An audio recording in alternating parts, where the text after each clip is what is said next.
Waalaikumsalam warahmatullahi wabarakatuh. Waalaikumsalam warahmatullahi wabarakatuh. Waalaikumsalam warahmatullahi wabarakatuh. Yes, selamat pagi, salam sejahtera untuk kita semuanya. Hari ini semoga sehat semuanya ya anak-anak. Baiklah, sesuai kesepakatan yang sudah kita adakan kemarin, bahwasanya hari ini kalian akan mempresentasikan laporan hasil percobaan, baik yang dari YouTube maupun melakukan percobaan sendiri, dan juga berkaitan dengan peranan larutan penyangga dalam kehidupan sehari-hari. Baiklah, untuk teknisnya, nanti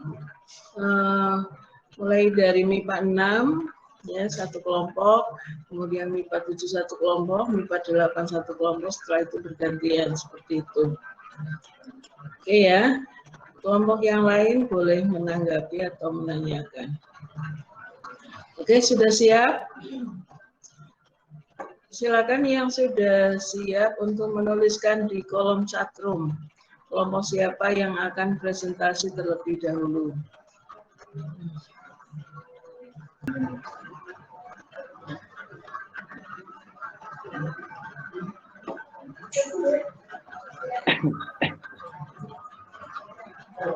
Oke, Bismillahirrahmanirrahim. Baik Bu, jadi perkenalkan kami di sini dari kelompok 6, MIPA 8, izin mempresentasikan mengenai laporan tentang larutan penyangga ini. Ya, bisa.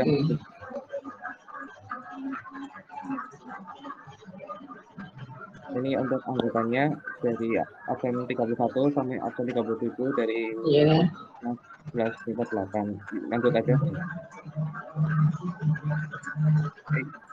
Jadi yang pertama, tujuan daripada kami melakukan pengamatan hasil laporan dari uji coba untuk mencari larutan penyangga itu mempelajari sifat larutan penyangga dan larutan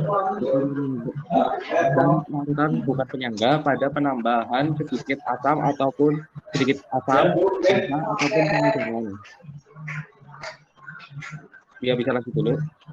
Kemudian untuk dasar teorinya, jadi larutan penyangga ini atau biasa kita sebut buffer merupakan larutan yang biasa digunakan untuk menstabilkan pH saat terjadi sedikit penambahan asam, basa atau garam pada suatu larutan. Jadi larutan tadi misal direaksikan pH-nya tidak, dengan adanya larutan penyangga ini pH dari larutan tersebut tidak akan berubah terlalu signifikan dari pH sebelumnya setelah ditambahkan basa ataupun garam pada larutan tersebut.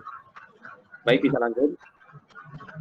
Nah, kemudian berikut alat-alat dan bahan-bahan yang digunakan untuk melakukan uji coba terhadap larutan penyangga. Yang pertama ada pipet tetes, gelas beker 100 ml berjumlah 42, atau misal tidak ada, kita bisa gunakan gelas plastik bekas dengan ukuran yang sama dan jumlah yang sama. Kemudian ada gelas ukur 10 ml, dan ini juga sama, misal tidak ada di rumah bisa digunakan, bisa juga diganti dengan misal gelas plastik atau yang lainnya yang sekiranya sama.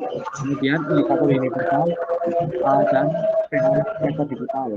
Kemudian untuk bahannya di sini ada yang pertama asam asetat 0,1 mol, kemudian natrium asetat 0,1 mol juga, HCl 0,1, NaOH 0,1 mol, MH4Cl, amonium 4, dan yang terakhir aqueous atau air.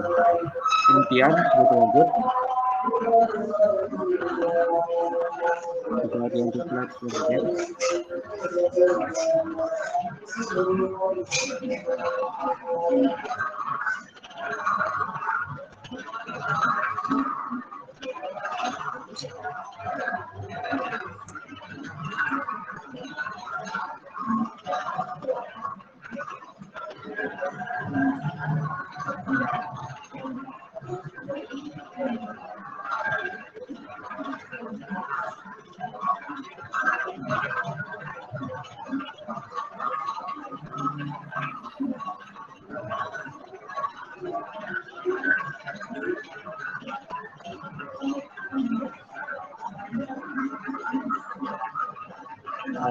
mungkin ada sedikit ulangi untuk teman saya Bu.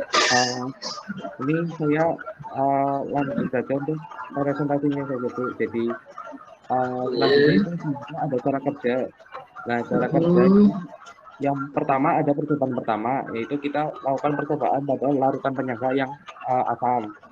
Nah, urutan cara kerjanya yang pertama yaitu kita pertama siapkan dulu gelas kimia yang 100 ml tadi, Ya. kemudian tuang 15 ml asam asetat 0,1 mol dan Hmm. 15 ml natrium asetat 0,1 mol ke dalam gelas kimia, lalu aduk hingga semuanya terlarut. Kemudian dari larutan tadi kita ukur pH larutan tersebut menggunakan indikator universal atau dapat kita gunakan pH meter digital.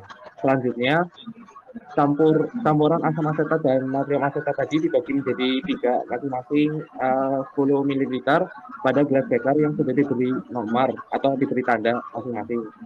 Kemudian tambahkan 5 tetes HCl 0,1 mol pada gelas 1, 5 tetes NaOH pada gelas 2, dan 5 tetes aquades pada gelas 3.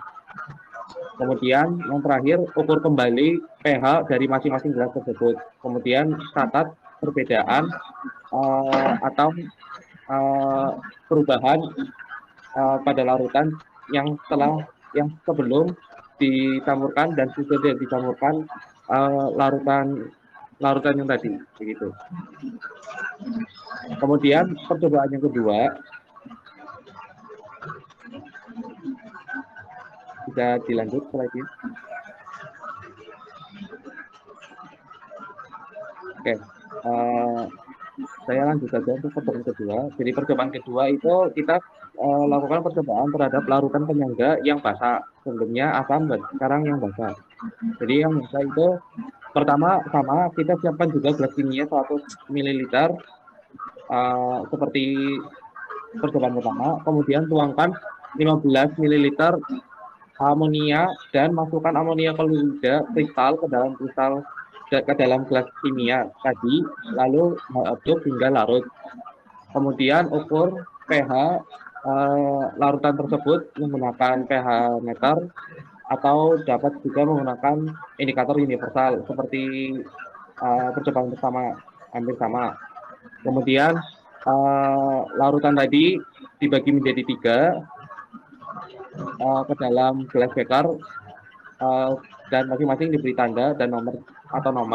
Kemudian tambahkan 5 tetes HCl 0,1 mol pada gelas 1, 5 tetes NaOH pada gelas 2, dan 5 tetes aquades pada gelas 3.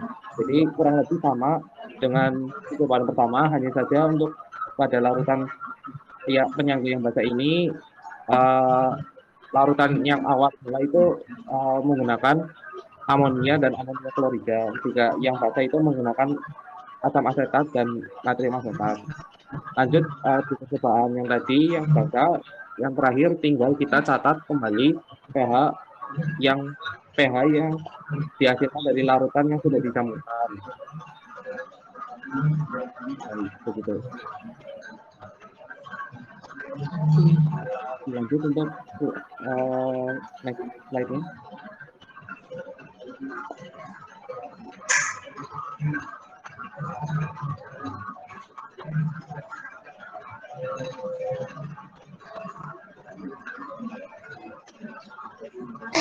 Mungkin masih ada kendala ya Bu. Sebenarnya di PPT ada tabel data percobaannya Bu. Jadi nanti kelihatan perubahan sebelum dan sesudahnya seperti itu Bu. Ya, ini sudah muncul data Oh ya itu Bu. percobaannya. Jadi bisa dilihat di tabel larutan di UG yang pertama itu kan ada asam asetat 0,1, ditambah dengan ini yang atas yang asam, kemudian yang bawah itu yang yang kita uji coba pada larutan basah. Nah, yang pH mula-mula itu yang ketika masih belum dicampur dengan HCl, NaOH atau aquades. Itu pH-nya 4, dan yang amonia plus amonia klorida kristal itu 10 sampai 11 pH-nya. Kemudian setelah dicampurkan HCl, NaOH, dan aquades, dapat kita lihat dalam tabel untuk perubahan pH-nya dapat mempertahankan nilai pH pada daerah kurang dari 7 ketika terjadi penambahan sedikit asam kuat, basa kuat atau air.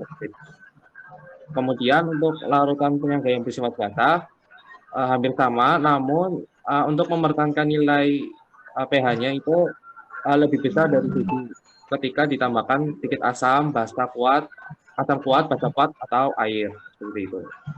Di share screen ya. Nah, kemudian terakhir di sini ada manfaat dari larutan penyangga dalam kehidupan sehari-hari. Di dalam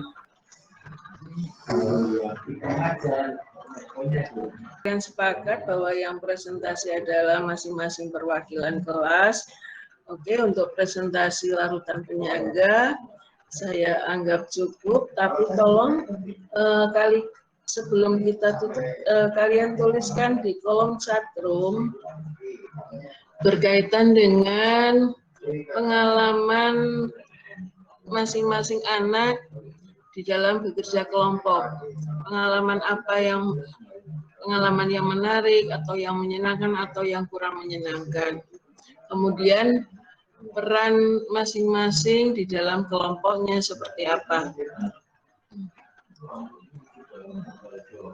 Silakan dituliskan di kolom chatroom.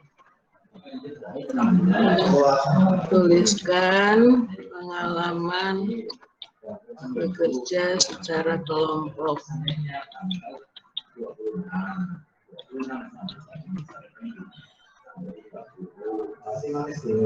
Yang menarik atau menyenangkan atau tidak menyenangkan.